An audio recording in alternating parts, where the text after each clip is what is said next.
हे good evening all. मैं पवन parse और आपका स्वागत करता हूं हमारे चैनल कोरेप्टी पे।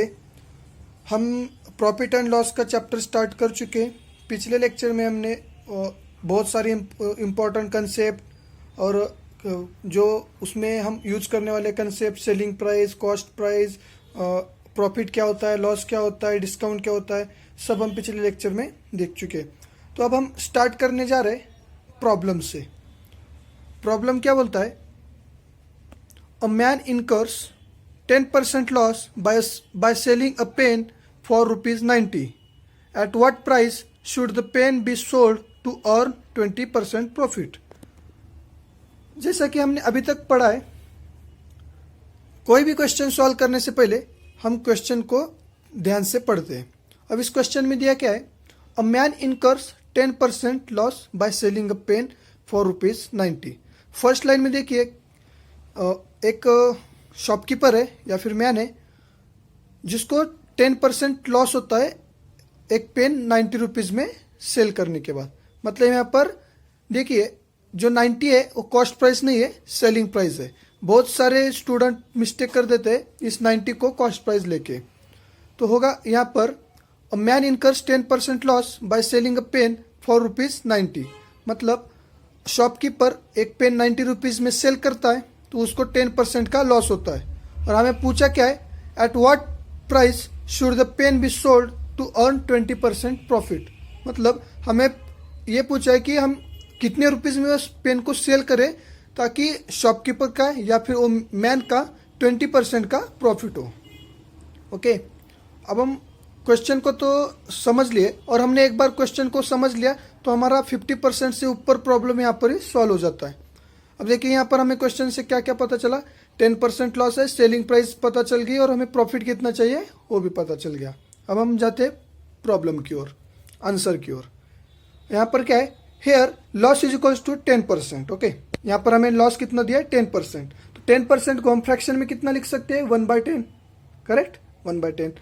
इसका मतलब जो हमारा रेशियो होगा cost price is to selling price का, क्योंकि हमें डील करना है लॉस में। लॉस में हम डील करने के लिए जो बेस वैल्यू होती है वो होती है हमारी कॉस्ट प्राइस, जो कि हम पिछले लेक्चर में पढ़ चुके हैं। तो यहाँ पर होगा लॉस जो है 1/10, मतलब फ्रैक्शन में 1/10 होगा, और हमारा रेशियो क्या आएगा? 10:9। 10:9 का कैसे होगा? जब भी हम लॉस को फेस करते हैं या फिर डिक्रीज को फेस करते तो हमारा जो रेशियो रहता है वो रहता है denominator is to denominator minus numerator. इसी कंसेप्ट से हमें जो रेशियो मिला वो मिला 10:9। सेलिंग प्राइस क्या है? यहाँ पर दी है सेलिंग प्राइस 90, मतलब 90 रुपीज़ में सेल करने के बाद 10% का लॉस हुआ था, और प्रॉफिट वी वांट 20%। ये हो गया गिवन डेटा। अब हम कैलकुलेट करेंगे हमारी कॉस्ट प्राइस। कॉस्ट प्राइस कैसे कैलकुलेट कर सकते हैं हम? हमें रेशियो दिया है, नहीं सॉरी, लॉस दिया है 10%, और हमने रेशियो फाइंड कर लिया है। रेशियो हमने फाइंड कर लिया है 10:9 का। यहाँ पर देखिए, cost price is to selling price का रेशियो क्या है? 10:9। ओके, अब यहाँ पर 10:9 है, लेकिन हमें सेलिंग प्राइस कितनी है? 90 है। मतलब 90 रुपीज़ में हमने पेन को सेल किया था। अब देखिए 9 और 90 को हम किस फैक्टर से मल्टीप्लाई करेंगे तो 90 मिलेगा। मतलब 9 को हम ऐसे कौन से नंबर से मल्टीप्लाई करेंगे कि हमें 90 मिलेगा? हमें अगर हम 9 को 10 से मल्टीप्लाई कर देंगे तो हमें 90 मिल जाएगा। अब एक साइड 10 से मल्टीप्लाई किए तो फैक्टर के या फिर रेशियो के सेकंड साइड को भी हमें 10 से मल्टीप्लाई करना पड़ेगा, ताकि हमारा जो रेशियो है वो कांस्टेंट रह सके। इसका मतलब देखिए, ये जो साइड थी वो थी सेलिंग प्राइस वाली, और जो 10 वाली साइड है वो है कॉस्ट प्राइस वाली। तो हमें ये पता है हमारा रेशियो कांस्टेंट रहता है, वैल्यू चाहे कुछ भी हो। तो यहाँ पर कॉस्ट प्राइस कितनी है? 10, मतलब रेशियो में 10 है, और हमें फैक्टर कितना मिला है? 10। तो हमें कॉस्ट प्राइस फाइंड करने के लिए रेशियो 10 इंटू फैक्टर 10 से हम मल्टीप्लाई कर देंगे। 10 इंटू 10 इज इक्वल टू 100। ये हमारी क्या आ गई? कॉस्ट प्राइस आ गई 100। अब यहाँ पर कॉस्ट प्राइस तो हमें पता चल गई है। अब देखिए हमें फाइंड क्या करना है? 20% प्रॉफिट। ओके, 20% मतलब रेशियो में कितना होता है? 1/5। करेक्ट, यहाँ पर 20% मतलब रेशियो में होता है 1/5। अब हमें 20% प्रॉफिट के लिए क्या करना पड़ेगा? फिर से 1/5 का जो फैक्टर है उसका हमें cost price is to selling price का रेशियो निकालना पड़ेगा। पिछले कंडीशन में हमने लॉस को प्रेफर करके कॉस्ट प्राइस और सेलिंग प्राइस की रेशियो निकाला था और उससे हमने कॉस्ट प्राइस कैलकुलेट कर ली थी। अब हमें क्या कैलकुलेट करना है, हमें कैलकुलेट करना है सेलिंग प्राइस। ओके, यहाँ पर हमें सेलिंग प्राइस कैलकुलेट करनी है और प्रॉफिट कितना चाहिए, हमें 20% चाहिए और कॉस्ट प्राइस हमें पता है कितनी है, कॉस्ट प्राइस हमारी 100 है।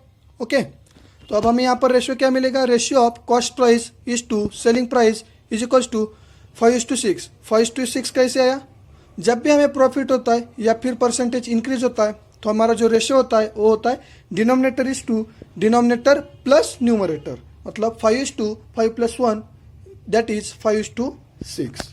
अब यहाँ पर देखिए, यहाँ पर क्या है, cost price is to selling price का जो रेशियो है 5:6 है। अब हमने 100 क्या है, हमारी कॉस्ट प्राइस है, 100 क्या है, हमारी कॉस्ट प्राइस है। अब 5 को हम ऐसे कौन से फैक्टर से मल्टीप्लाई करेंगे ताकि हमें जो वैल्यू मिल जाए 100 मिल जाए, मतलब 5 को हम ऐसे कौन से नंबर से मल्टीप्लाई करेंगे कि हमें वैल्यू 100 मिल जाए। हम देखिए 5 को अगर हम 20 से मल्टीप्लाई कर देंगे तो हमें 100 वैल्यू मिल जाती है। अब अभी हमें करना क्या है, रेशियो को बैलेंस करना है या फिर रेशियो को कांस्टेंट रखना है। तो इसकी वजह से हमें रेशियो के सेकंड साइड भी हमें 20 फैक्टर से मल्टीप्लाई करना पड़ेगा। अब सेकंड साइड में क्या है, देखिए फर्स्ट साइड में कॉस्ट प्राइस था, सेकंड साइड में क्या है, सेलिंग प्राइस है। फर्स्ट साइड में कॉस्ट प्राइस था, सेकंड साइड में सेलिंग प्राइस है। अब सेलिंग प्राइस कैसे है, सेलिंग प्राइस को हमें कैलकुलेट करने के लिए सेलिंग प्राइस का रेशियो इनटू फैक्टर से मल्टीप्लाई करना पड़ेगा। अब हमें क्या आएगा, देखिए selling price is equals to 6 × 20 is equals to 120। Okay, मतलब हमें आंसर में क्या मिला, by selling a pen for ₹120 a man can earn 20% profit. तो ये हो गया शॉर्ट में पूरा का पूरा हमारा एग्जाम्पल। देखिए मैन क्या है, इनकर्स कर रहा है 10% loss by selling a pen 90 rupees से। मतलब देखिए आपके पास आपने 100 रुपीज़ में एक पेन खरीद ली और आप उसको 90 रुपीज़ में बेच रहे हो तो 10% का लॉस हो गया। और आपको अगर 20% का प्रॉफिट चाहिए तो आप पेन को कितने में सेल करोगे, 100 + 20 120। सिंपली 120 में आप पेन को सेल करेंगे। यही था सिंपल एग्जाम्पल। हम और एक एग्जाम्पल अभी देखते हैं। अब देखते हैं सेकंड प्रॉब्लम। सेकंड प्रॉब्लम में क्वेश्चन में दिया क्या है, the cost price of 25 books is equal to selling price of 20 books, find out loss और गेन परसेंटेज। बस क्वेश्चन में इतना दिया है कि जब हम 25 बुक्स 25 बुक्स खरीदते हैं, सपोज 100 रुपीज़ देके हम 25 बुक्स खरीदते हैं, तो उसी 100 रुपीज़ में हमने 20 बुक्स सेल किए, तो इसमें हमारा परसेंटेज लॉस है या परसेंटेज प्रॉफिट है वो फाइंड करना है। यहाँ पर देखिए जब हम 25 रुपीज़ में 100 रुपीज़ में 25 बुक्स ले रहे और 100 रुपीज़ लेके हम 20 बुक्स दे रहे तो डेफिनेटली हमारा यहाँ पर प्रॉफिट है, लेकिन कितने परसेंट से वो अब यहाँ पर हमें फाइंड करना है। यहाँ पर अब हम कुछ अज्यूम करने वाले, suppose cost price of 1 book is equals to 1 CP, therefore for 25 books is equals to 25 CP। Okay, हाँ अब देखिए suppose selling price of 1 book is equals to 1 SP, therefore for 20 books selling price is equals to 20 SP। Okay, question में क्या दिया है कि cost price of 25 book equal to selling price of 20 books. तो यहाँ पर हमने गिवन में जो दिया था वो लिख लिया, cost price of 25 books is equal to selling price of 20 books. Selling price divided by cost price is equal to 20 divided by 25। यहाँ पर देखिए सेलिंग प्राइस यहाँ से डिनोमिनेटर में आ गया और 25 यहाँ से डिनोमिनेटर में आ गया, और अब हम इसको 5 से डिवाइड कर देंगे। 5 4 = 20, 5 5 = 25। अब इस यहाँ से हमें मिलेगा क्या, selling price divide by cost price is equal to 4/5। इसका मतलब हम ऐसा लिख सकते हैं कि selling price is to cost price is equal to 4:5। Okay, यहाँ पर देखिए जब भी हमारा 4:5 का रेशियो है, मतलब 4:5, 5 जो है 4 से बड़ा है, मतलब यहाँ पर हमें प्रॉफिट मिलने वाला है। कॉस्ट प्राइस से और सेलिंग प्राइस के रेशियो में जो सेलिंग प्राइस का रेशियो है वो बढ़ा है, इसका मतलब हमें प्रॉफिट डेफिनेटली मिलने वाला है। लेकिन कितना मिलने वाला है वो अब हम यहाँ पर देखते हैं। जब भी हमें इंक्रीज या फिर प्रॉफिट होता था, हमारा रेशियो क्या रहता था, denominator is to denominator plus numerator. अब हम उसको उसी फॉर्म में लिखेंगे, denominator is to denominator plus numerator, मतलब 4 + 1, मतलब न्यूमरेटर में आएगा 1। इसका मतलब हमारा जो फैक्टर है वो आएगा 1/4। ओके, 1/4 फैक्टर है तो हमें प्रॉफिट कितना होगा, 100 से मल्टीप्लाई कर देंगे, या फिर अगर आपको फैक्टर्स और परसेंटेज ध्यान में तो सीधा हम वहाँ से लिख देंगे। तो हमें यहाँ पर प्रॉफिट कितना मिल रहा है, 25% का प्रॉफिट मिल रहा है। क्वेश्चन में क्या दिया था, the cost price of 25 books is equal to selling price of 20 books, find out loss और गेन परसेंट। मतलब अगर हम 100 रुपीज़ दे के 25 बुक्स खरीदते और 20 बुक्स हम 100 रुपीज़ में सेल करते तो हमें 25% का जो है यहाँ पर मुनाफा होगा।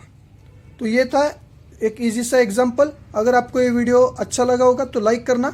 अगर कोई भी इंफॉर्मेटिव इंफॉर्मेशन मिली होगी तो इसको लाइक ज़रूर कर देना, और चैनल पे नए हो तो सब्सक्राइब कर देना। Thank you.